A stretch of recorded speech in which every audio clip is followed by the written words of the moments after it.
Bismillahirrahmanirrahim. Assalamualaikum warahmatullahi wabarakatuh. Alhamdulillah, hari ini saya Sandy Wijaya akan membagi ilmu tentang analisis komparasi dalam mata kuliah statistik pendidikan. Jadi sebelum kita masuk kepada analisisnya, terlebih dahulu di sini tentang analisis komparasi. Nah, analisis komparasi itu adalah analisis statistik yang dapat digunakan untuk menguji hipotesis mengenai ada tidaknya perbedaan antar variabel yang diteliti. Contohnya, apakah ada perbedaan prestasi antara mahasiswa yang diajar dengan metode balance learning dengan metode ceramah? Kemudian, apakah ada perbedaan gaya berpikir antara karyawan laki-laki dan perempuan? Atau apakah ada perbedaan berat badan sebelum dan sesudah berolahraga? Nah, analisis komparasi itu sendiri bisa digunakan beberapa analisis, yaitu analisis univariat, bivariat, dan multivariat, dan univariat. Salah satu sampelnya, jadi bisa kita di sini sudah ada beberapa analisis yang bisa kita gunakan. Nah, di sini ada beberapa analisis yang kita centang. Yang centang ini merupakan analisis yang harus digunakan jika parametrik, dan yang tidak kita centang di sini adalah analisis non parametrik. Dan analisis parametrik adalah analisis yang datanya terdistribusi normal. Sedangkan terdistribusi normal ini harus menggunakan yang ada centangnya, sedangkan yang tidak ada centang menggunakan kemudian lanjut tes tersendiri adalah alat uji statistik yang digunakan untuk menguji hipotesis komparatif dua sampel bila datanya berada pada skala interval dan rasio. Jadi t-test ini di sini menggunakan dua sampel dan dia skalanya itu interval sama rasio. Nah, sekarang kita akan membahas tentang uji independen. Jadi, tes menggunakan SPSS. Saya beri konsep dasarnya dulu tentang uji independen sampel t-test di sini. Jadi, uji independen sampel t-test digunakan untuk mengetahui apakah terdapat perbedaan rata-rata dua sampel yang tidak berpasangan. Artinya, dua kelompok yang satu tidak tergantung dengan kelompok yang lain, serta data berasal dari sampel yang berbeda. Jadi, untuk menguji independen sampel, tes ini disarankan menggunakan dua sampel yang berbeda. Dua sampel yang berbeda antara dua sampel yang tidak tergantung dengan yang lainnya. Jadi kemudian dasar pengambilan keputusannya di sini menggunakan signifikan kurang dari 0,05. Maka terdapat perbedaan yang signifikan antara satu sampel dengan yang lainnya. Namun jika nilai signifikan si Thailand lebih dari 0,5, maka tidak terdapat perbedaan yang signifikan antara sampel dengan sampel yang lainnya. Nah, jadi di sini kita masuk kepada contoh kasus. Nah, contoh kasus misalkan masalah penelitiannya adalah seorang dosen ingin mengetahui perbedaan hasil belajar mahasiswa yang diajar menggunakan dengan metode ceramah dan metode balance. Ada apakah perbedaan hasil belajar mahasiswa yang diajarkan menggunakan metode blended learning dan metode ceramah gunakan taraf signifikan 5%. Jadi di sini ada dua kelas ya. Jadi metode balance learning dan metode ceramah. Nah, kita membandingkan dua metode ini, kemudian hipotesis penelitiannya. Untuk H0 tidak terdapat perbedaan signifikan antara blended learning dan metode ceramah. Kemudian terdapat perbedaan prestasi mahasiswa yang diajar menggunakan metode dengan metode ceramah. Nah, itu merupakan masalah penelitian dan hipotesis penelitiannya. Nah, sekarang kita masuk ke pengumpulan data. Pengumpulan data penelitian dikumpulkan dengan cara memberikan tes pada kelompok mahasiswa yang terdiri dari 34 mahasiswa yang diajar dengan metode pembelajaran. 33 mahasiswa diajar dengan metode ceramah. Jadi di sini ada 2 kelas. Yang pertama kelas balance learning dan 2 adalah kelas ceramah. Adapun kelas sini ada 34 mahasiswa. Jadi hasil balance learning itu ada 17. Kemudian diteruskan ke sini sampai 34, sedangkan untuk yang ceramah ini ada 2 kolom. Jadi yang ketiga 33 mahasiswa diteruskan ke sini sampai sini. Nah, jadi dari sini kita menganalisis data ini menggunakan aplikasi SPSS. Nah, caranya adalah kita masukkan data ini kepada Fuse SS. Di sini adalah menyediakan datanya. Sudah saya sediakan di Excel, jadi biar tidak lama.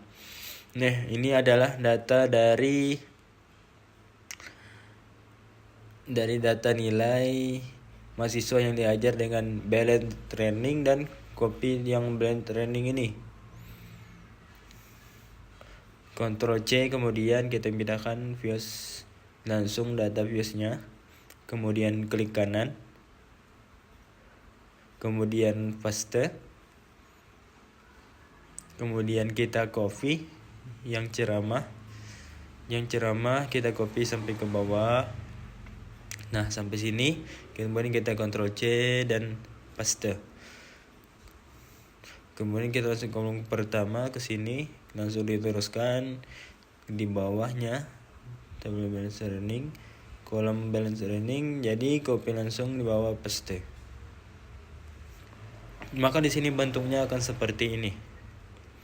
Totalnya ada 67 mahasiswa. Kemudian kita coding. Kita taruh ke kolom kedua. Di sini codingnya di sini yang untuk yang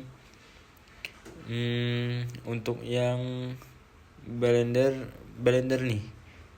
Sedangkan untuk metode ceramah, jadi kita tulis sampai mahasiswa ke-34. Kemudian kita copy di Excel. Saya tulis angka 1. Saya tarik ke pojok kanan ini ke bawah sebanyak 34 mahasiswa sampai sini. Kemudian muncul angka 1. Kemudian kita copy di sini di kolom kedua sebelahnya. Metode kita paste. Kemudian kita lanjutkan dengan metode ceramah dan coding data. Coding data kita copy dengan cara menarik pojok kanan sampai 33 seperti ini. Kemudian Ctrl C, coding di bawah balance training atau di bawah 1 di angka 5. Klik kemudian kita paste. Nah, muncul seperti ini ya. Pastikan ini berpasangan. Kemudian setelah kita mengcoding dan kita masukkan nilai variable view. Nah, variable view di sini adalah 01. Ya, kita ubah namanya menjadi kelas. Kemudian kita tulis maksudnya itu kelas balance learning dan kelas ceramah. Sedangkan ini kita beri nama, ini nilai ya. Ini kita kasih nilai balance learning dan ceramah. Sedangkan yang kita coding kelas-kelas balance learning dan ceramah. Untuk desimal kita ubah 0 saja. Kemudian catatan di sini ada di kolom values ya. Di kolom values yang kelas ini kita coding. Nah, karena kita tadi memberi coding untuk ceramah dan 2 coding untuk balance training dan kemudian untuk ceramah, jadi kita tulis di sini 1 labelnya balance training dan tambahkan untuk value 2 kode ceramah. Kemudian kita tambah baru oke. Nah, kemudian kita lihat di data views tadi kan awalnya nilainya kan 1 ya, 1 dan 2 sekarang itu berubah menjadi learning dan ceramah. Nah seperti ini. Untuk munculkan seperti ini itu caranya adalah kita klik di menu view dan kita follow labels. Di sini kita klik, nah kalau diklik muncul angka, tetapi kalau kita klik lagi nah akan muncul codingnya. Bells running seperti ini ya. Nah kalau sudah seperti ini kita langsung ke analis. Caranya kita klik analis, kemudian klik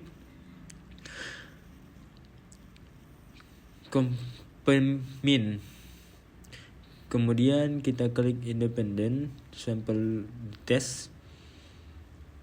Nah akan muncul seperti ini. Kita masukkan ke test variable, sedangkan untuk kelas kita masukkan ke grouping variables. Nah kemudian ada muncul tanda tanya seperti ini. Dibersihkan dulu untuk mengklik defense group. Nah grup 1 kita ketik 1 dan grup 2 kita ketik 2. Kemudian di OK.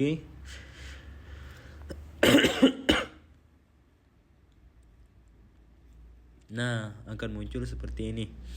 Dan muncul seperti ini adalah hasil dari outputnya.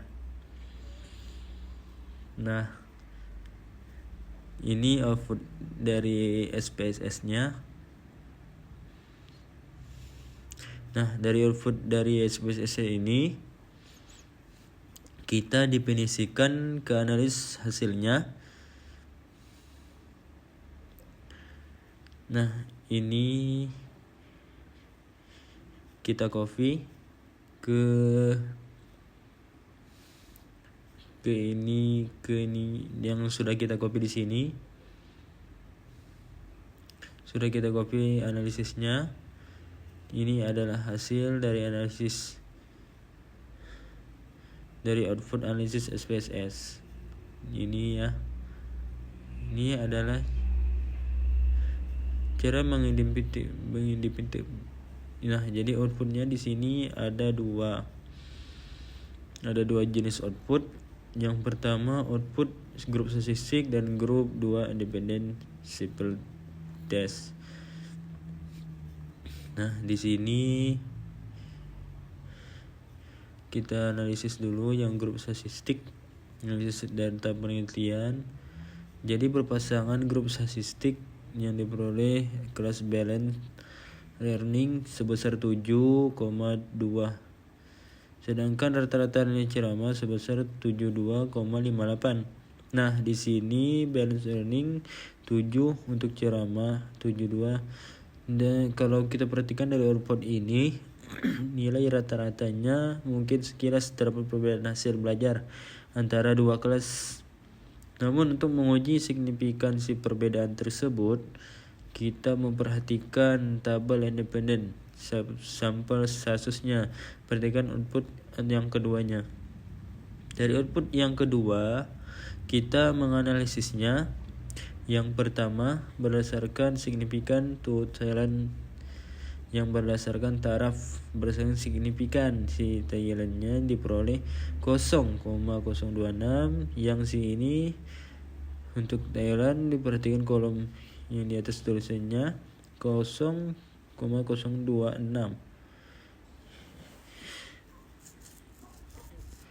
Kurang dari 0,25. Itu artinya berdasarkan keputusan yang tadi, kalau kurang kita menolak H0 untuk terima H1, sehingga dapat disimpulkan bahwa ada perbedaan jika kita menolak H0 yang diterima adalah H1. H1 tadi bunyinya hipotesisme adalah perbedaan signifikan antara hasil mahasiswa yang diajar dengan metode balance learning dengan metode ceramah.